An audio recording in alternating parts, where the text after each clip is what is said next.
करेंगे भोपाल की, जहां से बड़ी खबर मिल रही है। एक बहुत बड़ी साजिश का पर्दाफाश एटीएस ने किया है।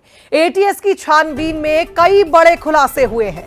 बता दें आपको कि एटीएस को 1000 से ज्यादा वीडियोस मिले हैं और इन वीडियोस में साफ तौर पर नजर आ रहा है कि कैसे कट्टरपंथी सोच वाले गरीब युवाओं को टारगेट कर उनका ब्रेन वॉश किया जाता था।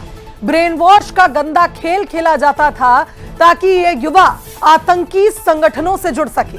कई शहरों में धमाके की प्लानिंग हो रही थी।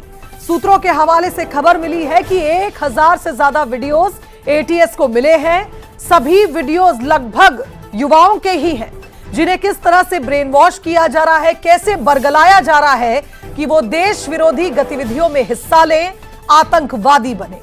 पीएफआई के मिशन 2047 तक पूरा करने का मकसद था इन युवाओं का, और इन्हें इस मकसद में लाने के लिए बड़ी भूमिका निभाई है उन 5 आतंकियों की।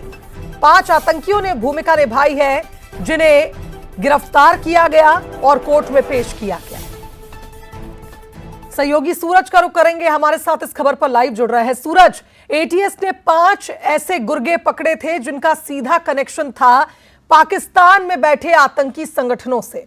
जिस तरह से तमाम ऐसे सबूत मिले थे जिन्होंने बताया था कि देश विरोधी गतिविधियां चल रही थी और युवाओं को टारगेट कर ब्रेन वॉश किया जा रहा था, और अब 1000 से ज्यादा वीडियो मिले।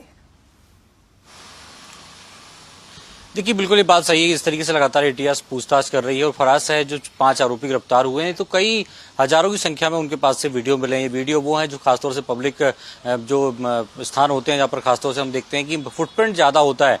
तो ऐसे कौन कौन से स्थान हैं जहाँ पर राजधानी भोपाल की बात हो, इंदौर, भोपाल, जबलपुर, ग्वालियर सहित देश के कई अलग अलग इलाके ऐसे हैं जहाँ पर शहरों पर ज्यादा भीड़भाड़ वाले इलाके होते हैं, तो वहां पर कहीं ना कहीं टारगेट करने की तैयारी इन लोगों की थी। साथ ही पीएफआई का जो मिशन था कि 2047 तक इस तरीके से मुस्लिम कंट्री भारत को बनाना है, उसको लेकर लगातार जो प्रयास किए जा रहे हैं, तो कहीं ना कहीं आईएसआई से लगातार संपर्क में थे। उनका जो साहित्य था उस पर पढ़ाई लिखाई कर रहे थे।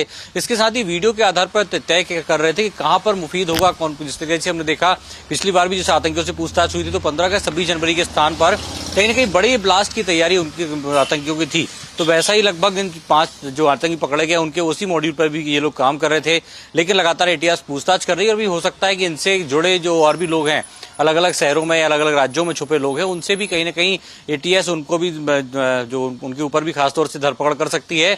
अलग अलग स्थानों पर सर्च ऑपरेशन के जरिए कहीं ना कहीं उन तमाम लोगों को गिरफ्तार करने की तैयारी है जो इस पूरे मॉड्यूल पर काम कर रहे थे। क्योंकि ये पहला मौका नहीं, इसके पहले भी हमने देखा पिछले साल भी अगस्त के महीने में 15 अगस्त के पहले बड़ी संख्या में भोपाल से एचयूटी और जो पीएफआई के आतंकी संदिग्ध आतंकियों को गिरफ्तार किया था, जो फिलहाल जेल में है। तो कुल मिलाकर एटीएस लगातार काम कर रही। देखना होगा आने वाले समय में और क्या बड़े खुलासे होते हैं। बिल्कुल सूरज, देखना होगा जिस तरह से 1000 वीडियोस मिले हैं, क्या इनसे कोई और क्लू मिलता है, और भी लोग जो इस नेटवर्क से जुड़े हैं वो हिरासत में लिए जाते हैं।